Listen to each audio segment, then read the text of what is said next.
Hello, my Bill for Thousand Nation. How's everyone doing today? Hopefully, everyone's having a great day. If not, I hope it gets better from here. We are back with another MrBallen video. This one's titled Yorkshire's Walking Dead Actually Kill People. That's just fucking weird. Alright. Yorkshire's Walking Dead actually kill people. That's kind of fucking creepy. Okay. If you're ready to get into this story as I am, go ahead. Turn them lights down low. Put on something comfy. Cuddle up with someone special. Let's get spooky. It sounds scary. That's what we're going with. Let's get spooky. Leave me alone.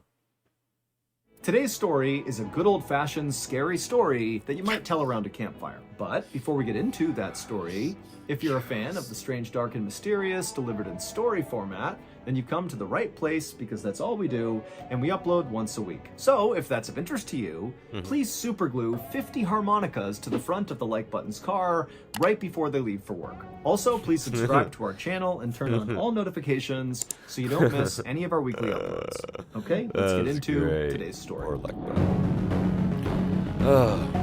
I thought so. The like button's back alive. It has to be back alive. We've been fucking with it for a minute.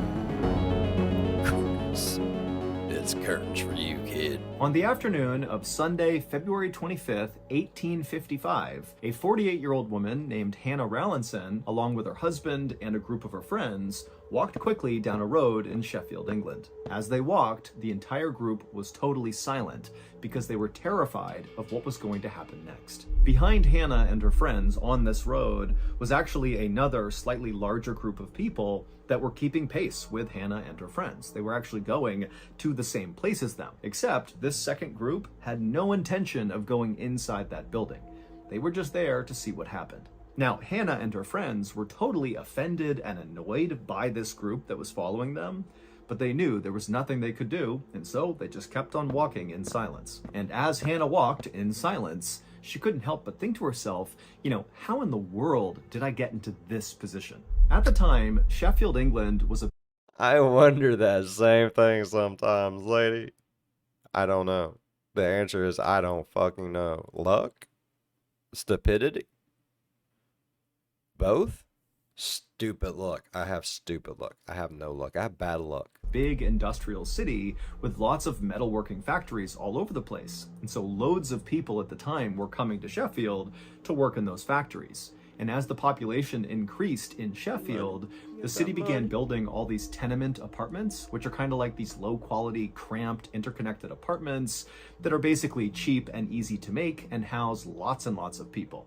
Hannah and her husband lived in one of these tenement apartments, and they worked in one of the metalworking factories, which meant their lives were pretty rough and difficult. But recently, their lives had become even more challenging when their oldest son had died in a coal mining accident. And this totally devastated the parents, but Hannah definitely took it the worst. In her grief, Hannah became very antisocial and began just going to the factory and doing backbreaking labor all day, and then came straight home. She would go to a room by herself, and she would just sit there all night and pray and try to communicate with her dead son. Now, at first, Hannah's husband basically did the same thing as Hannah. He put all of his energy and his time and his focus on work, even though it was totally backbreaking and miserable, mainly because it was a distraction from this terrible grief he was dealing with. But after several weeks... I mean, who wouldn't find something to throw themselves into in a situation where they lost their child? That's fucking the worst. A child is supposed to bury their parent, not the other way around. That's hard shit, bro. You do what you do to cope. And months went by, Hannah's husband did begin to kind of get back to normal and began to move forward with his life. But he could see Hannah was not doing that. Hannah was totally depressed and isolated, and so he eventually encouraged her to start going back to church and start spending more time with people there, make some new friends, and hopefully being around some people will help you cope with this tragedy. And Hannah had actually taken her husband's advice. She began going back to church, she made a bunch of new friends, she rekindled old relationships, and before long, she was getting that. They're married. His old lady took his advice. Oh, lucky motherfucker. support, and it was helping her kind of move through this grieving process. But ironically, it was this new church support group that had thrust Hannah into a new horrible situation, one that was playing out on the streets of Sheffield, England, as Hannah, her husband, and her church friends speed walked down the road with this big group following behind them. And so in this group of people with Hannah was obviously her husband, as well as her closest friend from church, whose name was Harriet Ward. And then also there was 3 members of the Favell family. There was Mr. and Mrs. Favell, as well as Mrs. Favell's sister. And all of them were headed to the tenement apartment on Campo Lane, where Harriet Ward and the Favell family lived together. Hannah and her group, and the second group that was following them, all came from the same place. They all went to the same church, and that day, for the previous 2 hours before they all took to the streets here, they had been having this really heated argument about what to do about Harriet and the Favell family's basement. Or, more specifically, what to do about what was in their basement. What's in the Some basement? parishioners said that Harriet and the Favell family were just totally making up what was going on in their basement. But other parishioners believed them and said that that basement was so dangerous, nobody should go in it. In fact, we should just board up that basement permanently, or we should just level the entire tenement apartment building. And when that idea began gaining some traction, that lots of people in the church began saying, yeah, let's block off the basement or knock the apartment down, the Favell family and Harriet, who lived in this apartment building and did not want to, permanently block off segments of it or knock it down, they got so angry that they just stood up and left. And at this point, Hannah and her husband just got up and left. I mean, everyone's wanting to tear down their home. I've been pissed as shit too, bruh. I wouldn't want to stay there. Like, no, fuck all you motherfuckers. Tear down your house, assholes. No. Left with their friends. Now, once they got outside, they didn't really have a plan, but they felt strongly that they just needed to get to the Campo Lane tenement apartment building and at a minimum, just be in there to prevent other people from showing up and doing something to the apartment, like trying to knock it down or do something to the basement. And so Hannah and her group began speed walking to the apartment, and this gaggle of other churchgoers who were part of this argument just kind of naturally came outside and followed them. And then when Hannah and her friends reached the apartment building on Campo Lane, they went inside and shut and locked the door behind them. And for a moment, Hannah and the 5 other people she was with, they just stood there in silence, not really sure what to do next. But eventually, one of them said, we gotta do something about the basement, because if we don't, the people outside will. Hannah walked over to the front of the apartment where there was a big window. Has he said what the fuck's going on in the fucking basement? So like some Pennywise shit. What the hell's going on? I am lost and so afraid. That looked out to the street, and when she looked out there, she saw the big group of people that had followed them were all kind of gathering around the small window that looked down into the Campo Lane tenement apartment basement. It was like all these people were jockeying for position to get the best look. Hannah shut the blind in frustration and then walked back over to the group. And then after a few minutes, Mr. Favell said, guys, it's only going to be daylight for a few more hours. If we're going to do something in the basement, we have to get down there before the daylight is gone. We can't be down there in the dark. The group nodded because they understood why. They definitely did not want to be down there. I don't understand why. And then Can Mr. someone Favell tell me why? looked over at Hannah's. Tell me why, MrBallen.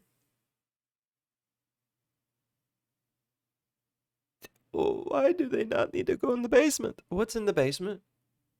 What's in the basement? Is it a creeper? Husband, and he kind of gestured like, why don't we, the 2 of us, go down there together? And Hannah's husband, even though he did not want to go down there, he just nodded and said, okay, let's go. Moments later, Hannah, Harriet, and the 2 Favell women watched as the 2 men opened up the basement door, turned around and looked at the women, and then they slowly began descending the stairs. And then after a couple of minutes, the only sound coming out of the basement was the sound of these 2 men using big metal tools to attempt to break up the stone floor in the basement. For the next 2 hours, Mr. Favell and Hannah's husband continued to smash up the floor in the basement, but every time they removed a big piece of stone, all they'd find was dirt underneath. There was nothing else. Meanwhile, outside, the crowd looking in that window into the basement was only getting bigger and bigger. It was no longer just other members of their church. It was now just random people who saw this big group and walked over to see what was going on. And Hannah, who was at that window looking out into the street, she was seeing this group growing and seeing how rowdy they were getting, and it was starting to make her really nervous. But the nerves she felt about the crowd were nothing compared to the nerves she felt. Are they turning into a mob? Are they getting ready to get tarred and feathered? You need to get on out here. We gonna tar and feather you and drag you through the street. Should let us destroy that basement.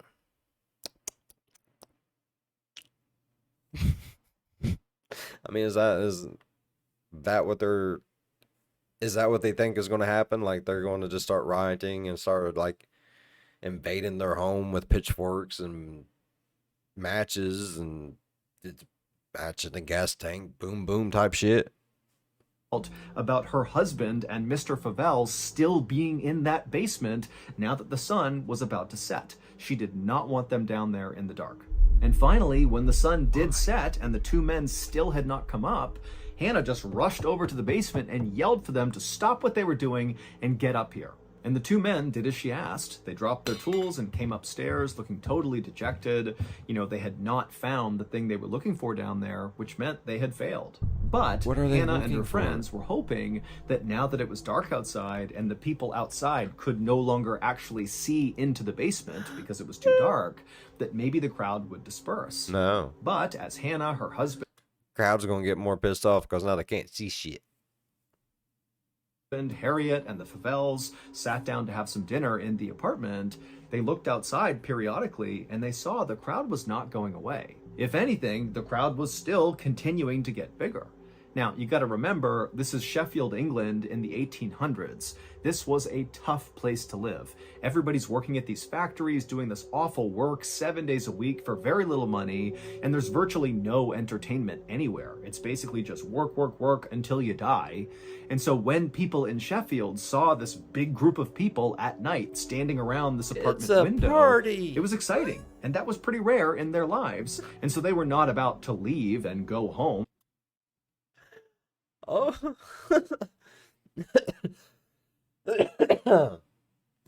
Hey, look there, honey. There's a mob a-forming. Oh, shuck it, we need to get in on that action. I ain't seen a good mob riding. Ooh, it's been a coon's age. Is that how it went? Is that pretty close to a conversation that they had? Oh, motherfuckers. Because their lives at home were terrible. And so, by about midnight, there was this huge crowd right outside of the Campo Lane apartment, and it meant that, Hannah and her husband really couldn't leave to go back to their apartment. They were kind of trapped because of this crowd. Also, the crowd was really starting to get rowdy, and the Favell family were starting to get worried that a fight would break out near the basement window, and then maybe the window would break, and then these people would storm into their apartment and maybe rob them. I mean, they didn't know. And so Mrs. Favell came up with this plan to try to get the crowd to leave them. That's not very churchy, people. What's wrong with you? It's messed up. Alone.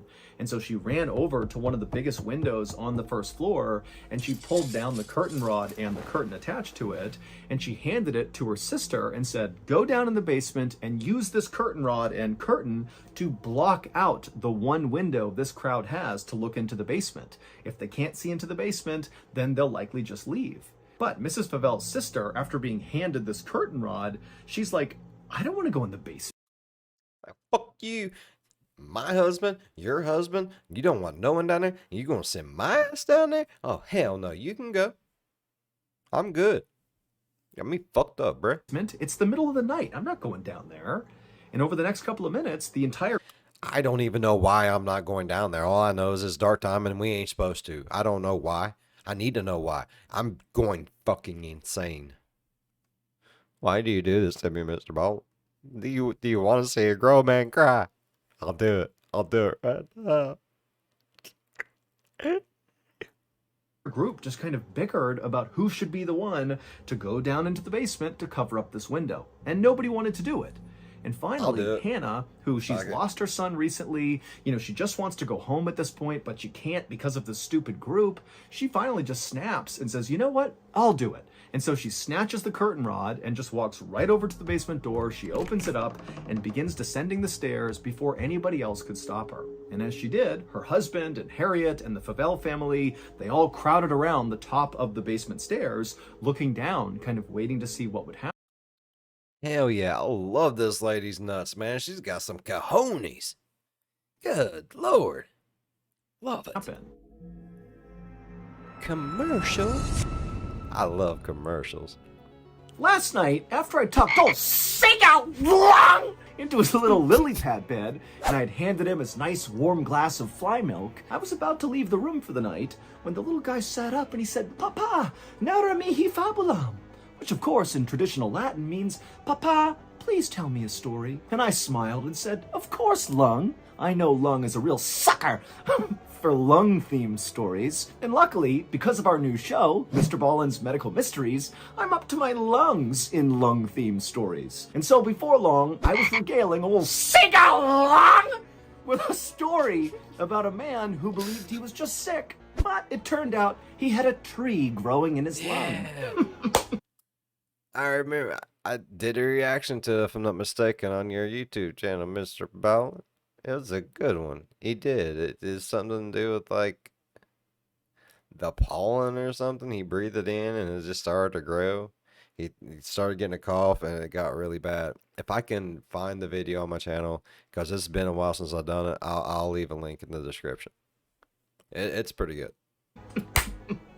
Something I'm sure we all can relate to. Speaking of relatability, if you haven't already, you really ought to check out MrBallen's Medical Mysteries, because every week we cover totally strange, baffling medical mysteries that all originate from the one place we all can't escape, our own bodies. You can listen to MrBallen's Medical Mysteries early on Amazon Music, because on that platform, we release them in batches of 8 episodes at once. But you can also listen to MrBallen's Medical Mysteries on every other podcast platform. However, you only get 1 new episode every week. Again, MrBallen's Medical Mysteries is available on all podcast platforms for free, but you can listen to it early in batches on Amazon Music, or new episodes once a week on every other platform.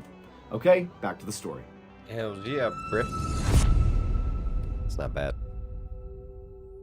And so they all heard as Hannah turned the corner and walked over to that window, and they could hear her kind of messing around with the curtain as she put it in place. And then even though they could not see her down there, because the basement's totally dark, they can't see the window, they heard Hannah call out that she was done. She had put the curtain up, it's blocked, and now she was going to come back upstairs.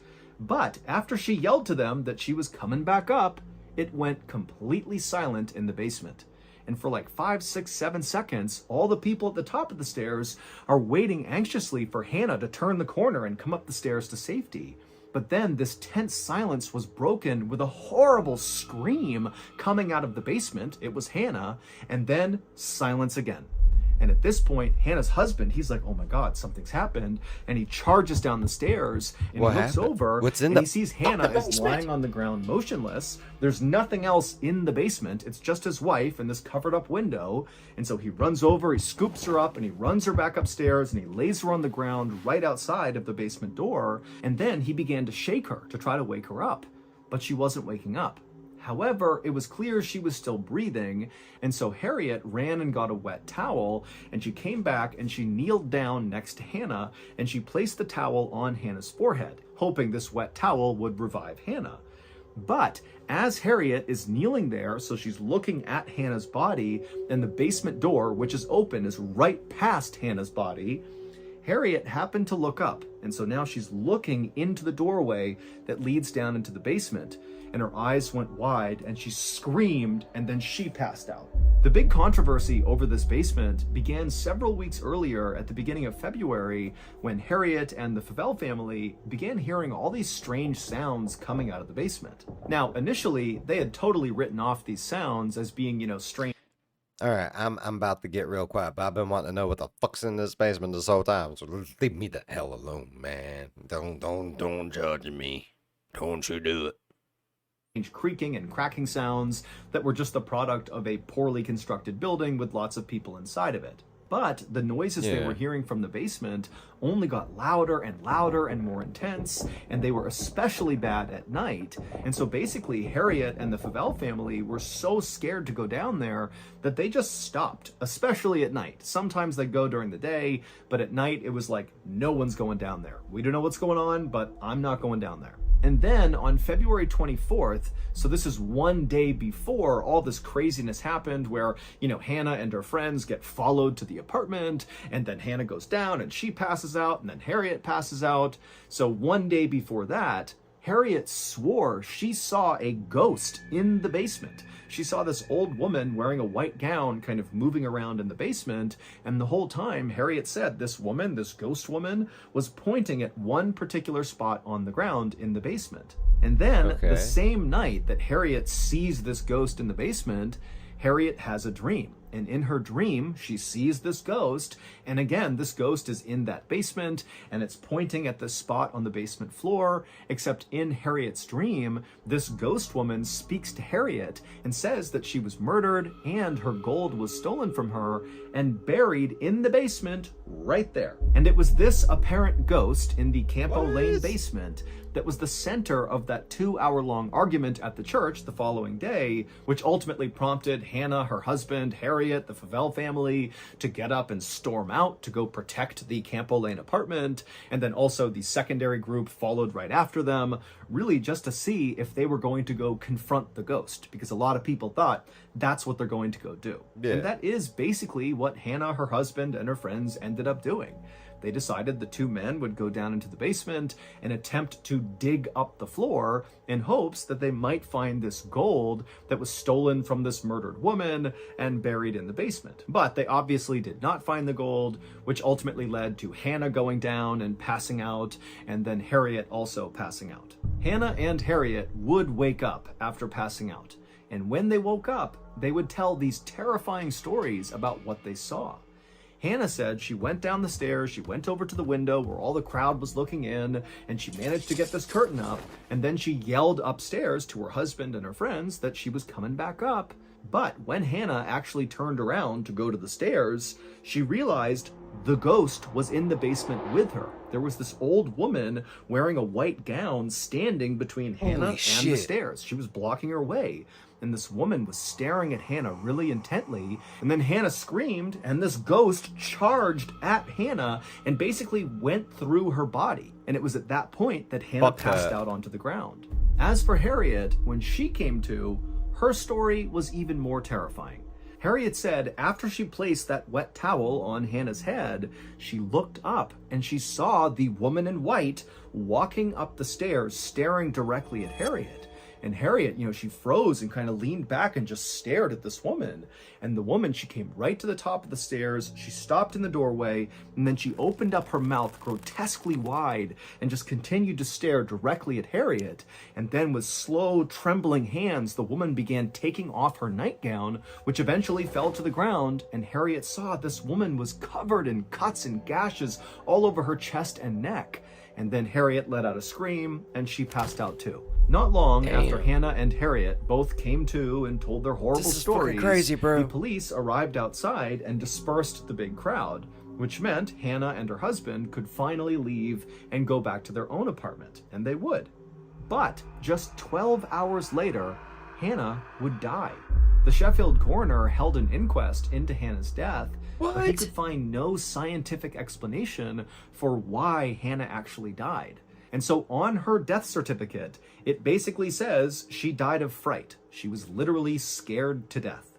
Following Hannah's very bizarre and basically unexplained death, Harriet, who would survive, and the Favell family, they just moved out. They could not stand to be at that apartment any longer. And then also many more people who lived inside of this tenement apartment building on Campo Lane, they also moved out because, again, it was just too terrifying to be near this basement. To this day... Right, the hooker seen another hooker. Now she passed out after the hooker just stripped for her. This is fucked, MrBallen. This is fucked. She dead, and she's just dead from being. She's Scared to death. What the fuck?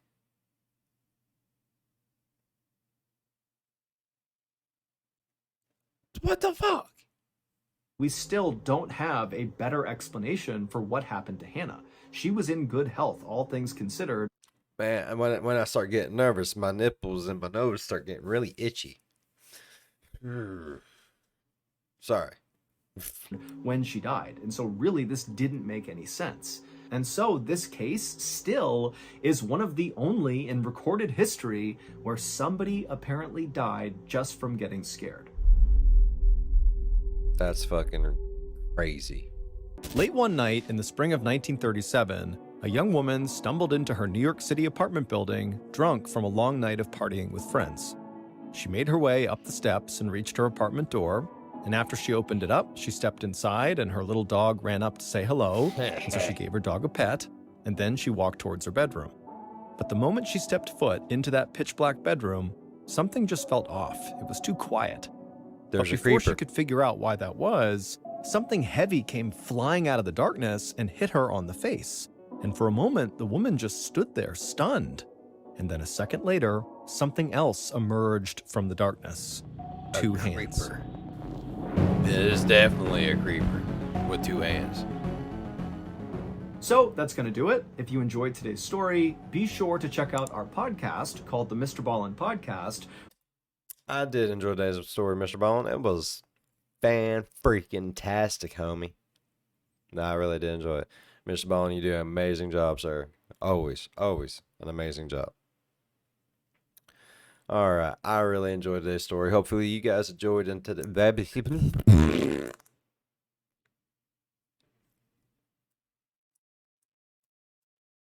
All right, let's try this again.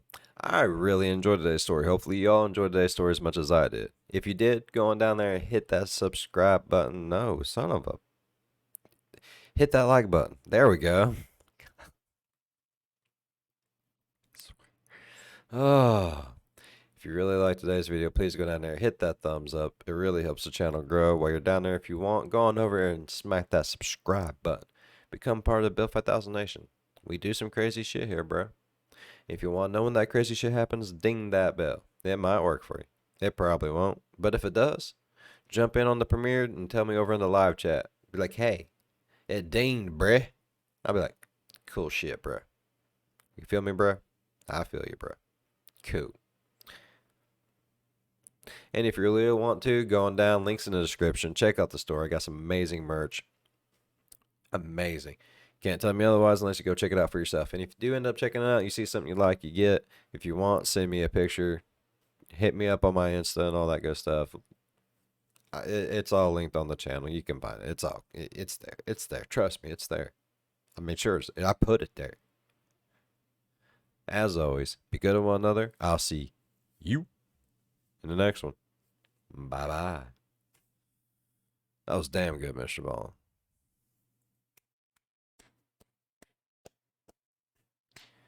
Golf clap. 100%.